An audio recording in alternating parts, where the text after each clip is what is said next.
Alors, moi je m'appelle Maxime. Ici, on se trouve sur la ferme des paysans voyageurs, sur la commune de Ténézol, à côté d'Albertville en Savoie.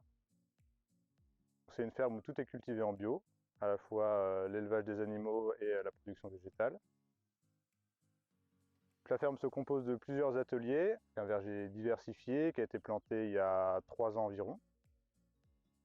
Un atelier de fruits rouges, un peu disséminé sur plusieurs petites parcelles avec du cassis, des groseilles, mûres, framboises, fraises, voilà principalement.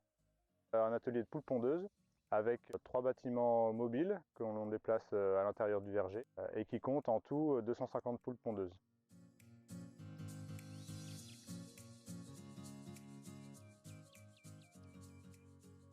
Céline, la compagne de Maxime, donc de la ferme des paysans voyageurs. Et on a voyagé tous les deux donc en Amérique du Sud pendant 15 mois sur un projet qui s'appelait Devenir paysan en voyageant.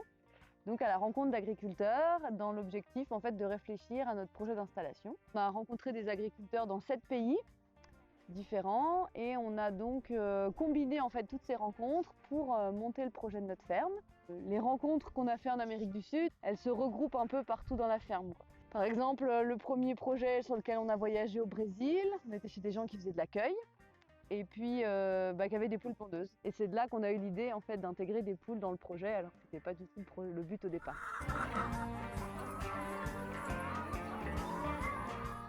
On trouve qu'il y a un bon équilibre entre la production animale et la production végétale. Donc on voulait pas trop d'investissement, quelque chose qui produise assez vite, qu'on puisse le déléguer assez facilement si jamais on veut partir en vacances.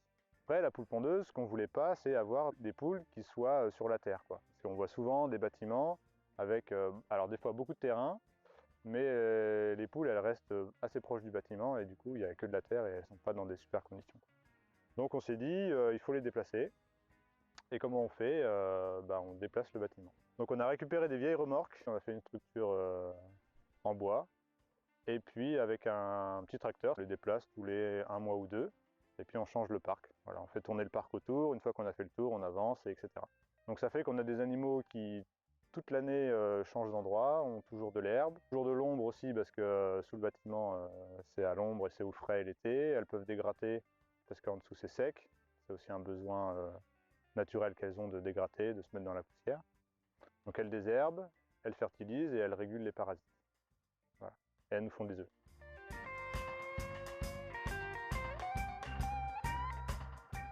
Donc aujourd'hui, les petits fruits, on en fait de la gelée, des confitures, du sirop, et puis un petit peu de sorbet. Voilà.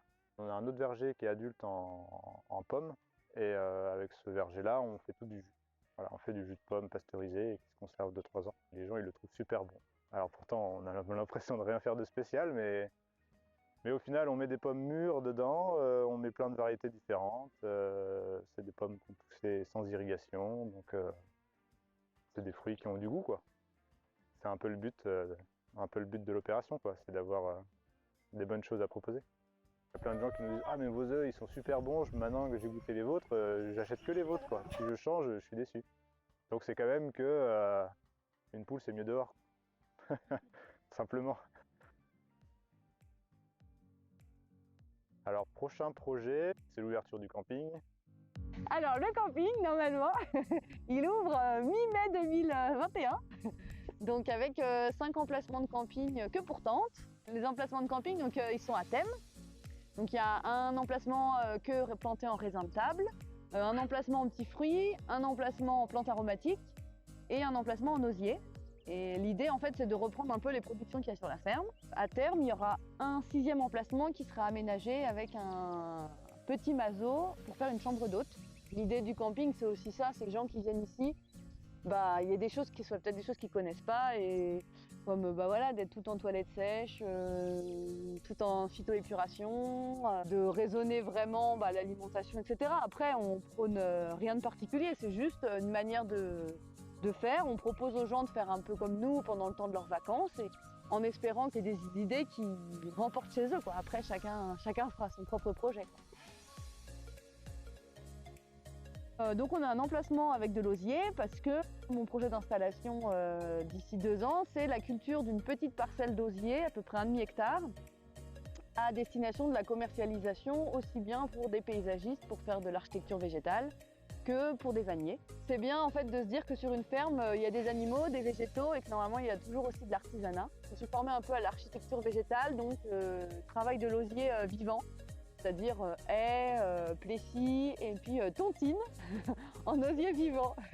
Alors une tontine en croisée belge, c'est donc comme une espèce de sculpture, un espèce de tube en croisée, en brin croisé, et donc qui a pour vocation plutôt d'habiller un espace.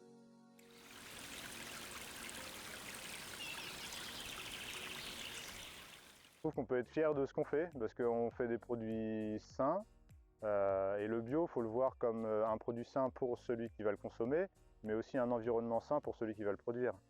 Voilà, faut aussi que le consommateur il ait en tête que quand il achète quelque chose de bio, bon, il peut l'acheter vraiment pour lui, mais en même temps, il y a toute la filière qui est en lien avec ce produit, quoi, autant en l'amont que l'aval. Et donc, voilà, de respecter l'environnement, de ne pas dégrader les sols, l'air, l'eau, et que plus tard, si on transmet la ferme dans 20 ou 30 ans, on pourra toujours faire la même chose parce que les parcelles seront aussi bien qu'on les a trouvées ou peut-être même mieux, quoi.